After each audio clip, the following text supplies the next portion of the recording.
আজকে ব্রাহ্মণবাড়িয়া জেলা রিটার্নিং কর্মকর্তা কর্তৃক বাঞ্ছারামপুর ৬ ব্রাহ্মণবাড়িয়া আসন ২৪৮ থেকে আমি ডক্টর মোহাম্মদ সাইদুজ্জামান কামাল আমার মনোনয়নপত্র বৈধ ঘোষণা করা হয়েছে আলহামদুলিল্লাহ।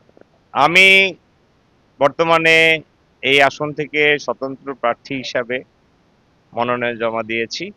আমি জাতীয়তাবাদী দলের রাজনীতির সাথে জড়িত ১৯৮০ সালের ১১ই জানুয়ারি থেকে। আমি বাংলাদেশ কৃষি বিশ্ববিদ্যালয় কেন্দ্রীয় ছাত্র সংসদ বাকসুর ছাত্রদল মনোনীত প্রথম ভিপি ছিলাম, সেটা ১৯৯০-৯১ ছাত্র সংসদের।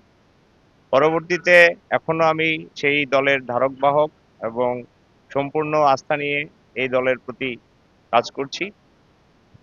কিন্তু রাজনৈতিকভাবে এই বাঞ্ছারামপুরে কিছু ঘটনা ঘটেছে যেটা আপনারা হয়তো জানেন। ১৯শে নভেম্বর ২২ সালে আমরা কুমিল্লা বিভাগীয় সমাবেশ করতে যেয়ে সেই সমাবেশে ফ্যাসিস্ট আওয়ামী সরকারের পুলিশ বাহিনী আমাদের সেই মিছিলে গুলিবর্ষণ করেছিল অত্যন্ত নিকটবর্তী থেকে, এবং সেখানে আমার ছোট ভাই মোহাম্মদ নয়ন মিয়ার বাবা মোহাম্মদ রহমতুল্লাহ আমার পাশে আছেন। উনি নির্মমভাবে গুলির আঘাতে নিহত হয়েছিলেন। তো আমাকে জনগণ, বাঞ্ছারামপুরের জনগণ, আমি সেই ম্যান্ডেট নিয়ে এই বিচারটা যাতে আমরা করতে পারি, নয়নের রুহের প্রতি আমি মাগফিরাত কামনা করছি, এবং বাঞ্ছারামপুরবাসী যদি আমাকে ম্যান্ডেট দেয় আমি এই নির্বাচনে প্রতিদ্বন্দ্বিতা করব ইনশাল্লাহ। আলহামদুলিল্লাহ, আলহামদুলিল্লাহ জনগণ এই বাঞ্ছারামপুরে ২,৯৪,০০০ ভোটার রয়েছে।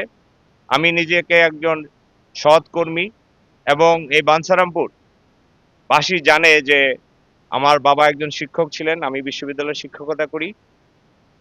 এই বাঞ্ছারামপুর থেকে যারা হিন্দু, মুসলমান, বৌদ্ধ, খ্রিস্টান সবাই যাতে নিরাপত্তার চাদরে বসবাস করতে পারে, দুর্নীতিমুক্ত, মাদকমুক্ত, শিক্ষা বান্ধব, ক্রিয়া বান্ধব একটি সমাজ ব্যবস্থা এবং আইনের শাসন, এবং কোন রকম যাতে যারা এই চাঁদাবাজ এবং মাদক ব্যবসায়ীরা এই বাঞ্ছারামপুরে অবস্থান না করতে পারে।